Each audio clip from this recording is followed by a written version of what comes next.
കോഴിക്കോട് പയ്യോളിയിൽ 8ാം ക്ലാസ്സുകാരന് മർദ്ദനം. ഫുട്ബോൾ താരമായ വിദ്യാർത്ഥി പരിശീലനം കഴിഞ്ഞ് മടങ്ങുമ്പോഴാണ് മറ്റൊരു സ്കൂളിലെ വിദ്യാർത്ഥികൾ സംഘം ചേർന്ന് ആക്രമിച്ചത്.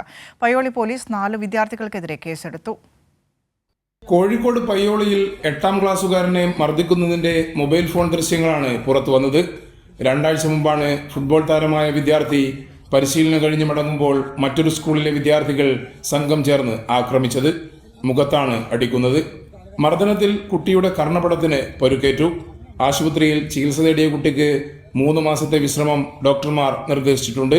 സംഭവത്തിൽ മർദ്ദിച്ച 4 വിദ്യാർത്ഥികൾക്കെതിരെ പയ്യോളി പോലീസ് കേസെടുത്തു. ബുധനാഴ്ച കോഴിക്കോട് ജുവനൈൽ ഹോമിൽ കുട്ടികൾ ഹാജരാകാൻ പോലീസ് നിർദ്ദേശം നൽകി. 2 സ്കൂളുകളിലെ വിദ്യാർത്ഥികൾ തമ്മിൽ നേരത്തെ തർക്കമുണ്ടായിരുന്നു. ഇതിന്റെ തുടർച്ചയായാണ് 8ാം ക്ലാസ്സുകാരനെ വഴിയിൽ തടഞ്ഞു നിർത്തിയുള്ള മർദ്ദനമെന്ന് പോലീസ് അറിയിച്ചു. കൈരളി ന്യൂസ്, കോഴിക്കോട്.